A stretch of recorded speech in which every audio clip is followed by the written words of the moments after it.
Dear students of class 12th UP board, we welcome you in our practice set number 2, in which we have a topic remove adverb to. आज के इस bilingual lecture में हमने class 12 UP board के उन questions को collect किया है जो कि आपके एग्जामिनेशन के एतबार से बहुत ही इम्पोर्टेंट हैं। हमने पिछले 15 इयर्स के क्वेश्चंस की स्टडी की और उनमें रिमूव टू बेस्ड वो सारे क्वेश्चंस निकाले जिनसे बाहर ऐसा लगता है कि कोई क्वेश्चन नहीं आएगा। शॉर्ट में अगर आप इन सारे एग्जाम्पल्स को इन सारे क्वेश्चंस को प्रिपेयर कर लेते हैं तो कोई भी गेस्ट पेपर और कोई भी अनसोल्ड की आपको आवश्यकता नहीं पड़ेगी। आपको ये सारे क्वेश्चंस अच्छे से समझ लेने हैं, इनके सॉल्यूशंस हम यहाँ पर आपको समझा रहे हैं। तो यहाँ पर आपको कुछ बेनिफिट होने वाले हैं। पहला यह है कि आपको सारे जो क्वेश्चंस हैं वो एक ही जगह पर आपको सब कलेक्टेड फॉर्म में यहाँ पर मिल जाएंगे और साथ साथ ही आपको उनके सॉल्यूशंस भी यहाँ पर अवेलेबल हो जाएंगे। और सॉल्यूशंस में आपको एक और लाभ होने वाला है कि आप ये जान जाएंगे कि ये पर्टिकुलर सॉल्यूशन यहाँ पर क्यों किया गया है। जब आप कोई भी गेस्ट पेपर लेकर बैठते हैं, कोई भी सॉल्यूशन लेकर बैठते हैं किसी भी बुक में, तो आप ये पाते हैं कि उसके अंदर लिखा हुआ तो होता है लेकिन ये नहीं समझ पाते कि यह कहाँ से आया, और वह दुविधा आज आपकी यहाँ पर दूर होने वाली है। Student, this is M. Rahman and you are attending ORSC classes of English language. Please to continue and complete all the practice sets related to UP board examination, please subscribe our channel ORSC classes of English language. And to get all these lectures on your screen, please you subscribe us. And if you like our lectures, please don't forget to like and share. आइए अब शुरू करते हैं हम अपने question number 1 से। He is too weak to pass. He is too weak to pass, इसमें जो सेंस बनता है वो हमने यहाँ पर ब्रेक करके इसके सेंस को आपको समझाने की कोशिश की है कि he is too weak to pass means कि वह बहुत ज़्यादा कमज़ोर है और वह पास नहीं हो सकता है। तो ये जो टू आपका यहाँ पर दिया गया है इन्फिनेटिव टू, इस टू का मतलब होता है पास होने के पर्पज से। इट मीन्स कि वह पास नहीं हो सकता है। तो ये जो रिमूव यहाँ पर जो टू दिया हुआ है एडवर्ब, इसका मतलब होता है अति तक, बहुत अधिक सीमा तक। और जब भी कोई काम बहुत अधिक सीमा तक किया जाता है तो वह नेगेटिव जाता है, इसलिए हम अगले पार्ट में कैन नॉट लगाते हैं। जब कोई भी व्यक्ति बहुत ज़्यादा कमज़ोर हो जाएगा तो आगे हमने कैन नॉट लगाना पड़ता है। जब बहुत ज़्यादा कमज़ोर हो जाएगा तो वह कुछ भी नहीं कर पाएगा। तो यहाँ पर जो सॉल्यूशन है आप देख रहे हैं कि TOO को हटाकर हमने यहाँ पर सो कर दिया है और इस टू इन्फिनेटिव को हटाकर हमने यहाँ पर दैट लगाया, और जो सब्जेक्ट आपका पीछे लिख रहा था वही सब्जेक्ट हमने यहाँ पर लिखा और कैन नॉट करके आगे वर्ब को लिख दिया। यहाँ पर आप देख सकते हैं कि हमने इसको दो हिस्सों में तोड़ा। He is very weak, he can not pass. तो यहाँ पर भी सब्जेक्ट ही है और दूसरे में भी ही है, तो इसका मतलब है कि जो ही है दोनों पार्ट्स का सब्जेक्ट है, वीक के लिए भी और पास के लिए भी।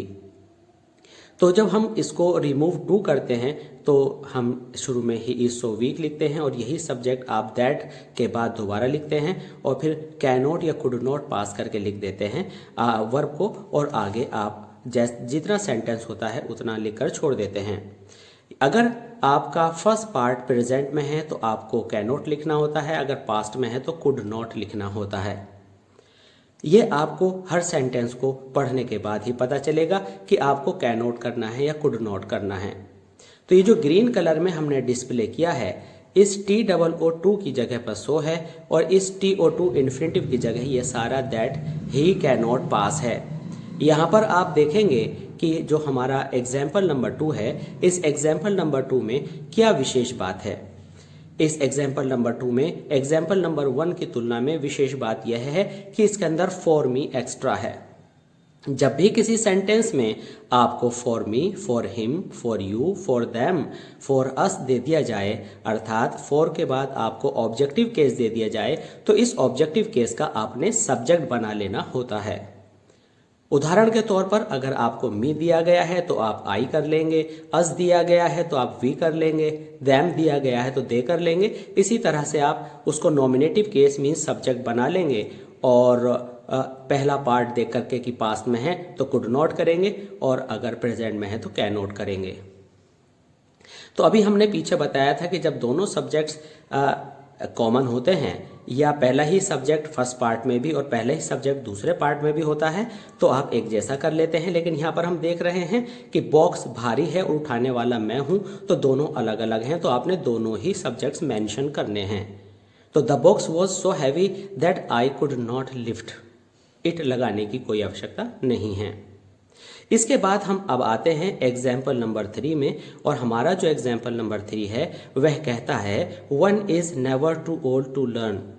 अभी पिछले एग्जाम्पल में हमने देखा कि हमारे फर्स्ट पार्ट में जो कि जहां पर लिंकिंग वर्ब आई थी उसमें नॉट नहीं था, लेकिन इस नए एग्जाम्पल में नॉट मेंशन किया गया है। तो यहां पर हमने हर तरह का एक एक एग्जाम्पल लिया है जिसके जैसा क्वेश्चन आने पर आप तुरंत सॉल्व कर पाएंगे। तो अगर आपको इस पहले पार्ट में आई मीन टू से कि अगर एडवर्ब टू से पहले नेवर है नॉट है तो आप उसे लगा रहने दें, उससे कोई फर्क नहीं पड़ता है। तो आपने देखा कि वन इस नेवर वाले पार्ट का भी सब्जेक्ट है और लर्न वाले का भी सब्जेक्ट है, तो वन ओल्ड है और वन को ही लर्न करना है, या वन ओल्ड नहीं है, वन को ही लर्न करना है। कहने का मतलब यह है कि वन ओल्ड से भी रिलेटेड है और ये वन लर्न से भी रिलेटेड है, इसलिए ये वन दोनों जगह पर आएगा। और पहले पार्ट में नोट आने से कोई प्रभाव नहीं पड़ता, इसलिए one is never so old that one can not learn. तो बाद का जो नोट है वो अपनी जगह पर मेंशन रहेगा, बिगिनिंग में जो नेवर आया है इससे कोई प्रभाव नहीं पड़ेगा। तो इसलिए इस तरह का जब भी कोई एग्जाम्पल आपके पास आए तो आप क्या करेंगे कि पहले वाले इस नेगेटिव वर्ड को एडवर्ब को एज ए ही मेंशन कर देंगे। डियर स्टूडेंट्स, अब हम आते हैं एग्जाम्पल नंबर 4 पर। एग्जाम्पल नंबर 4 में हम देखते हैं कि this lesson was too difficult to learn. मतलब यहाँ पर अगर हम पहले वाले सेंटेंस की कंपैरिजन में देखें कि यहाँ पर हमने लिखा है he is very weak he can not pass, तो ही वीक था, ही को ही पास होना था। लेकिन यहाँ पर जब हम एग्जाम्पल नंबर 4 में देखते हैं तो एग्जाम्पल नंबर 4 में हम ये देखते हैं कि लेसन डिफिकल्ट है और पढ़ने वाला कोई और है और वो भी मेंशन नहीं है। तो जब ऐसा कुछ होता है कि जिसमें सब्जेक्ट मेंशन नहीं होता और पहला सब्जेक्ट दूसरे से रिलेट नहीं करता, तो हम अपने पास से यहाँ पर वन मेंशन कर लेते हैं। तो हमने क्या सीखा कि हम पहले पार्ट को एज इट इज यहाँ पर लिख लेंगे, this lesson was so difficult that one could not learn. हमने यहाँ पर कुड इसलिए किया क्योंकि पहला पार्ट पास्ट में था, नॉट आपका आता ही है। मतलब कहने का यह है कि यहाँ पर जो टू है तो इस टू की जगह पर आपको दैट लगाना पड़ता है, सब्जेक्ट लगाना पड़ता है, कैन या कुड लगाना पड़ता है और नॉट लगाना पड़ता है। तो यहाँ पर आपको ये 4 वर्ड्स लगाने पड़ते हैं हर टू की जगह पर। तो यहाँ पर सब्जेक्ट नहीं था, आपको खुद से यहाँ मेंशन करना था, तो आप लिखेंगे वन कुड नॉट लर्न। इसका जो दूसरा एग्जाम्पल है, दूसरा जो सॉल्यूशन है वो ये हो सकता है, this lesson was so difficult that. अब आपने वन और नॉट को जोड़ करके बना दिया नोबडी। तो नोबडी जब एक जगह हो गया तो बाद में नॉट की जरूरत नहीं आएगी, इसलिए आप लिखेंगे this lesson was so difficult that nobody could learn. इसके बाद students let's come on example number 5, this dress is too costly to be purchased. इस एग्जाम्पल को पैसिव वॉइस में दिया गया है। आप कहेंगे कि पैसिव वॉइस कहाँ है, तो आप देख रहे हैं कि टू इन्फिनेटिव होता है, टू प्लस फर्स्ट फॉर्म, और इन्फिनेटिव का passive voice to be plus third form होता है। तो यहाँ पर to be plus third form होने की वजह से हमने इसको पैसिव वॉइस बोला है। तो पहला सब्जेक्ट हमारा ड्रेस है और टू बी परचेज, तो ये जो ड्रेस है ये अगले के लिए भी सब्जेक्ट का काम कर रही है। तो जो ड्रेस हमारा नाउन है इसका प्रोनाउन इट यहाँ पर यूज हो जाएगा। तो हमारा सेंटेंस बनेगा this dress is so costly, adverb too की जगह सो आ गया और इस टू की जगह पर आपने इस ड्रेस का जो प्रोनाउन है इट आपने यहाँ पर यूज़ करना है। उसके बाद कैन नॉट यूज़ करना है। उसके बाद एज इट इज़ वर्ब, अगर फर्स्ट फॉर्म होती तो फर्स्ट फॉर्म और थर्ड फॉर्म है तो थर्ड फॉर्म आपने यूज़ करनी है। तो this dress is too costly that it can't be purchased, अगर इस इज की जगह पर यहाँ पर वॉज होता तो आप कुड नॉट भी परचेज करते। कैन नॉट के संदर्भ में, कैन नॉट के रिलेशन में एक बात आप ध्यान से ये समझ लें कि कैन और नॉट ये जोड़कर एक ही वर्ड का रूप देकर लिखा जाता है। आइए अब आते हैं एग्जाम्पल नंबर 6 में। एग्जाम्पल नंबर 6 में हम देख रहे हैं it is never too late to mend. तो यहाँ पर पहला जो सब्जेक्ट है वो इट है, जबकि मेंड मतलब सुधारने का कार्य कोई व्यक्ति करेगा। तो ऊपर वाले सेंटेंस की तरह से हमने यहाँ पर क्या कर लेना है, वन को अपने पास से जोड़ देना है। और ये जो सेंटेंस है ये आपका मैच करता है इस नेवर वाले सेंटेंस की तरह से, जिसमें हमने सीखा था कि अगर टू से पहले, एडवर्ब टू से पहले नेवर आता है तो आप क्या करेंगे कि इस टू को एज इट इज़, इस नेवर को एज इट इज़ लिखा रहने देंगे और इस टू की जगह पर शो करेंगे और टू की जगह पर दैट, वन और कैन नॉट एक साथ लिखकर आप आगे सेंटेंस लिख देंगे। इस तरह से आपका जो सॉल्यूशन निकलेगा वो हो जाएगा it is never so late that one can not mend. इसका दूसरा सॉल्यूशन ये भी है कि आप लिख सकते हैं it is better to mend at a late hour than never to mend at all. ये थोड़ा सा आपको डिफिकल्ट लग सकता है। एक्चुअल में ये जो सेंटेंस हमारे जितने भी टू बेस्ड सेंटेंसेस हैं ये सिंपल सेंटेंसेस हैं। सिंपल सेंटेंसेस किसे कहते हैं? सिंपल सेंटेंस कहते हैं ऐसे सेंटेंस को जिसके अंदर एक मेन वर्ब होती है।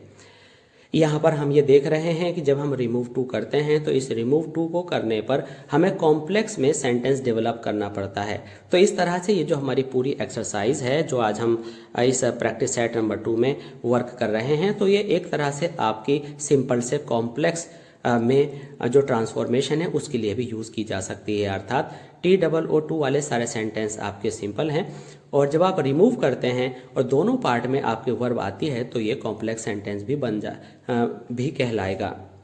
तो टू रिमूव करने के बाद आप इसको कॉम्प्लेक्स सेंटेंस बना रहे हैं। तो अगर आपसे कहा जाए कि इसको कॉम्प्लेक्स सेंटेंस बनाइए तब भी आपको यही सॉल्यूशन देना होगा। तो इस तरह से आपके दो काम हो गए कि रिमूव टू भी हो गया और कॉम्प्लेक्स सेंटेंस भी आप इसके साथ सीख गए हैं। तो हमने यहाँ पर सीखा कि कभी भी किसी को देरी नहीं होती। अगर वह सुधरना चाहता है it is never too late to mend, mend में सुधरना, तो आपने वही बात किसी और तरह से कह दी कि बेहतर होगा कि आप बहुत लेट आवर्स में भी सुधर जाएं बजाय इसके कि आप कभी भी ना सुधरें। तो ये कहने का एक तरीका है जिसमें फिक्स्ड पैटर्न की कोई आवश्यकता नहीं है। आइए आते हैं एग्जाम्पल नंबर 7 में। एग्जाम्पल नंबर 7 में हम देखते हैं कि he reach the station too late to catch the train. अभी तक हमने जितने सेंटेंसेस देखे थे वो सब लिंकिंग वर्ब बेस देखे थे, वॉज वर्ब वाले देखे थे और एडवर्ब टू से पहले कहीं भी कोई वर्ब नहीं आती थी। अब की बार हमने एक ऐसा सेंटेंस चूज़ किया है जो पास्ट इंडेफिनिट बेस्ड है और इसके अंदर वर्ब आ रही है। He reach the station too late to catch the train. तो सीधी सी बात है कि जब स्टेशन पहुंचे तो टू लेट, बहुत देर हो चुकी थी कि ट्रेन पकड़ना नामुमकिन था, असंभव था। तो इस बात को हम कैसे लिखेंगे? हम लिखेंगे he reach the station so late that, ये ही को ही स्टेशन जाना है, ही को ही ट्रेन पकड़ना है, तो दोनों तरफ ही आ जाएगा। Simply he reach the station so late that he could not catch the train. तो यहाँ पर आपका ये सॉल्यूशन पूरा हो गया। डियर स्टूडेंट्स, अब आप देखते हैं एग्जाम्पल नंबर 8। एग्जाम्पल नंबर 8 में हमारा जो दिया गया सेंटेंस है वह बिल्कुल डिफरेंट टाइप का है और इस डिफरेंट टाइप के सेंटेंस में हम देखते हैं he is too clever not to see through your tricks. तो यहाँ पर अभी हमने पिछले एग्जाम्पल में देखा था कि नेवर को हमने नेगेटिव वर्ड को एडवर्ब टू से पहले यूज़ किया था। अब की बार हमने इस नॉट को नेगेटिव वर्ड एडवर्ब को टू से पहले यूज़ किया है। टू मतलब infinitive to plus first form वाला टू। तो क्या होता है कि टू के बाद जब वर्ब आती है तो आप कैन नॉट या कुड नॉट लगाते हैं और अगर एक नॉट एक्स्ट्रा है तो ये बिल्कुल इस तरह से होता है कि अगर आपने लिखा दैट ही कैन नॉट सी और एक नॉट ऑलरेडी बाहर है तो नॉट और नॉट दोनों मिलकर पॉजिटिव बन जाते हैं। मैथमेटिक्स में जैसा आपने सीखा होगा, अगर ब्रैकेट में माइनस है और बाहर भी माइनस है तो माइनस माइनस प्लस होता है। जैसे कि आपने कहा कि मैंने नहीं देखा, तो इसका मतलब आपने देखा ही नहीं है। लेकिन आपका अगर आप कहें मैंने नहीं देखा, तो नहीं देखा का मतलब है कि आपने देखा है। तो इस तरह से यहाँ का जो नोट है वो फिनिश हो गया। एक नोट आपका अंदर का था, एक नोट बाहर का था, दोनों नोट मिलकर पॉजिटिव हो गए। तो इस तरह से जो आपका सॉल्यूशन निकल करके आया वह सॉल्यूशन निकला he is so clever that he can see through your tricks. वह इतना चालाक है कि वह आपकी ट्रिक्स को अच्छे से देख सकता है। तो यहाँ पर आपने सीखा कि किस तरह से उस नोट को जो इन्फिनेटिव टू से पहले दे रखा हो कैसे यूज़ करते हैं। तो आपका आंसर हुआ he is so clever that he will see through your tricks. He will see through या ही कैन सी थ्रू दोनों जो आपकी हेल्पिंग वर्ब्स हैं यहाँ पर यूज़ किया जाना राइट होगा। आप कोई से भी हेल्पिंग वर्ब चुन सकते हैं। आइए अब चलते हैं एग्जाम्पल नंबर 9 की तरफ। एग्जाम्पल 9 में आप देख रहे हैं कि अब की बार TOO2 यूज़ नहीं हुआ है, यहाँ पर इनफ का यूज़ हुआ है। तो आज आप इस बात को बड़े अच्छे से ध्यान से समझ लीजिए कि जब हम TOO2 का यूज़ करते हैं तो हम नेगेटिविटी की तरफ चलते हैं, और जब हम यूज़ करते हैं इनफ का तो हम पॉजिटिविटी की तरफ चलते हैं। अर्थात जब हम एडवर्ब टू लगाते हैं तो इसका मतलब है कि हम किसी चीज़ की इतनी अति कर रहे हैं कि कहीं ना कहीं खराबी आनी ज़रूरी है, कहीं ना कहीं खराबी और त्रुटि आएगी ही। लेकिन जब आप इनफ करते हैं तो हम पॉजिटिविटी की तरफ चलते हैं तो अच्छाई आएगी। तो अच्छाई में नोट की आवश्यकता नहीं होती। हमने कहा वह इतना कमज़ोर है तो ऑफकोर्स चल नहीं सकता, और हम कहेंगे कि वह इतना ताकतवर है तो ऑफकोर्स वो चलेगा ज़रूर। तो इस तरह से हमने कहा वाइज इनफ, वो इतना बुद्धिमान है। तो इतना बुद्धिमान है मतलब एक सफिशेंट स्केल पर वह बुद्धिमान है, तो हमें आगे नोट लगाने की ज़रूरत नहीं होती। अगर आप ये नहीं समझ पा रहे हैं तो आप इतना समझ लीजिए कि इनफ आने पर आपको सेकंड पार्ट में नोट नहीं लगाना होता, और आप इस इनफ को भी सो में ही बदलते हैं और आप लिखते हैं he is so wise that he can give right answers. यानी वह इतना बुद्धिमान है राइट आंसर देने के लिए, इट मीन्स वह इतना बुद्धिमान है कि राइट आंसर्स दे सकता है। और बाकी कंडीशंस वैसे ही फॉलो करते हैं जैसे सब्जेक्ट्स हमने पीछे अभी सिखाए थे कि डबल सब्जेक्ट को किस तरह से यूज़ करते हैं और सेम सब्जेक्ट को कैसे यूज़ करते हैं, वो सारी कंडीशंस कॉमन है। केवल इनफ को सो में बदलना है और इनफ आने पर अगले पार्ट में नोट नहीं लगाते हैं। हमारा अगला सेंटेंस है it is too cold to go out. बहुत सर्दी है बाहर जाने के लिए, तो बाहर जाएगा कोई और। तो इस तरह से आपने पहला पार्ट करना है it is so cold that. अब हमारा जो बाहर जाने वाला है वो कोई भी व्यक्ति होगा, तो उस कोई भी व्यक्ति को आप वन बना करके यहाँ पर लगा देंगे, और आप क्या करेंगे कि वन के साथ कैनोट लगेगा क्योंकि बिगिनिंग में इज है। तो इस तरह से हमारा आंसर हो जाएगा it is so cold that one cannot go out. अब ये वन और कैनोट जैसे कि आपने पीछे सीखा था अभी, दोनों जुड़ करके नोबडी हो जाएगा। नोबडी में नो आ गया, इसलिए आगे नोट लगाने की आवश्यकता नहीं है। तो आपका आंसर होगा it is so cold that nobody can go out. Students, इसके बाद हमारा नेक्स्ट एग्जाम्पल है he is too eager for praise. इसके अंदर हम देख रहे हैं कि सेकंड पार्ट है ही नहीं। तो जब अकेला एडवर्ब टू आता है तो हम उसकी जगह पर सेंटेंस के लास्ट में बियॉन्ड द प्रॉपर लिमिट लगा देते हैं, या इज वर्ब के बाद एक्सट्रीमली लगा देते हैं, या आप इसकी जगह ओवर लगा देते हैं रिमूव टू की जगह। तो इस तरह से आपका जो सेंटेंस है वह हो जाता है he is too eager for praise के लिए he is eager for praise beyond the proper limit, he is extremely eager for praise, he is over eager for praise. Dear students, अब हम आते हैं एग्जाम्पल नंबर 12 पर। Example number 12 में आप देखेंगे it is not too wise to waste money. ये एक डिफ़िकल्ट एग्जाम्पल साबित हो सकता है, इसे आपको समझना ज़रूरी है। अब हम ये देखते थे कि पहले पार्ट का जो सब्जेक्ट है वो इट है, और दूसरे पार्ट का जो सब्जेक्ट है वो कोई भी व्यक्ति या पर्सन हो सकता है। तो इसमें हम क्या करेंगे कि जिसका अर्थ यह निकलता है कि ये बहुत समझदारी की बात नहीं है कि रुपया बर्बाद किया जाए, मनी वेस्ट की जाए। तो हमने इसमें थोड़ा सा चेंज करना है। इसमें कैनोट वाला सिलसिला नहीं है, क्योंकि इसमें एडवर्ब टू से पहले नॉट है, तो इसका सेंस आगे जाकर बदल रहा है। ये समझदारी की बात नहीं है कि रुपया बर्बाद किया जाए, तो आगे में कैनोट की आवश्यकता नहीं है। तो इसलिए हम थोड़ा सा जो हमारा पुराना मिथ है या ये मान्यता है या हम ये रूल मान कर बैठे हैं कि अगले में कैनोट लगाना होता है, वह यहाँ पर टूट जाती है बात। ये एक एक्सेप्शन भी साबित हो सकता है। तो इसका जो यूज़ है वह इस तरह से होगा, इसका जो एडवर्ब टू रिमूव होगा इस तरह से होगा it is not so wise that one should waste money, कि ये समझदारी की बात नहीं है कि कोई भी रुपया बर्बाद करे। It is wiser to save money, आप इसको ऐसे भी कर सकते हैं, ये समझदारी की बात है कि आप मनी सेव करें बजाय इसके देन टू वेस्ट मनी, कि मनी वेस्ट करें। तो यहाँ पर मनी मनी दो बार आया, आप इसको इस तरह से लिख सकते हैं it is wiser to save than to waste money. आप इसको ऐसे भी कर सकते हैं it is wiser to save money than to waste. दो बार आपको मनी नहीं लिखना है।